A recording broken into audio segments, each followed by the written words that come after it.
যুক্তরাষ্ট্রে শিশুদের ভবিষ্যৎ সঞ্চয় গড়ে তুলতে নতুন ট্রাম্প অ্যাকাউন্ট চালু হয়েছে। এই কর্মসূচির আওতায় যোগ্য নবজাতকদের নামে সরকার এককালীন $1,000 বিনিয়োগ করবে।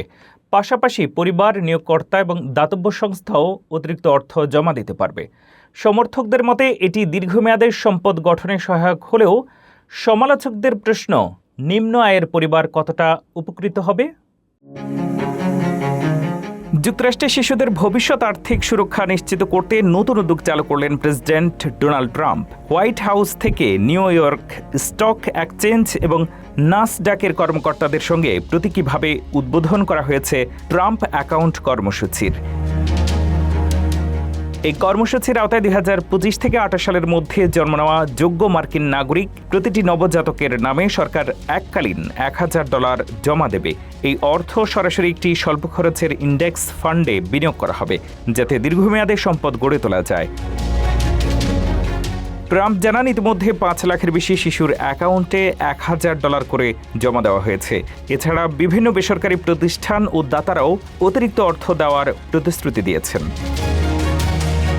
তবে সরকারি এই অনুদান শুধু ট্রাম্পের দ্বিতীয় মেয়াদে জন্ম নেওয়া মার্কিন নাগরিক শিশুদের জন্য প্রযোজ্য। অন্যদিকে 18 বছরের কম বয়সী যে কোনো মার্কিন শিশুর জন্য বৈধ সোশ্যাল সিকিউরিটি নম্বর থাকলে অভিভাবকরা ট্রাম্প অ্যাকাউন্ট খুলতে পারবেন।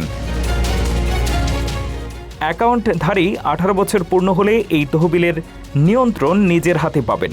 চাইলে অর্থ উত্তোলন করতে পারবেন, আবার চাইলে বিনিয়োগ চালিয়েও যেতে পারবেন।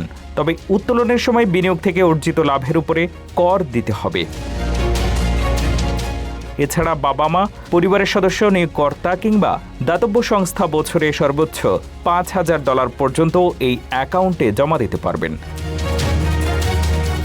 সমর্থকদের দাবি, এই কর্মসূচি শিশুদের ছোটবেলা থেকে সঞ্চয় ও বিনিয়োগে উৎসাহিত করবে। তবে সমালোচকদের মতে নিম্ন আয়ের অনেক পরিবারের অতিরিক্ত অর্থ বিনিয়োগের সামর্থ্য না থাকায় এই সুবিধা সবার জন্য সমানভাবে কার্যকর নাও হতে পারে।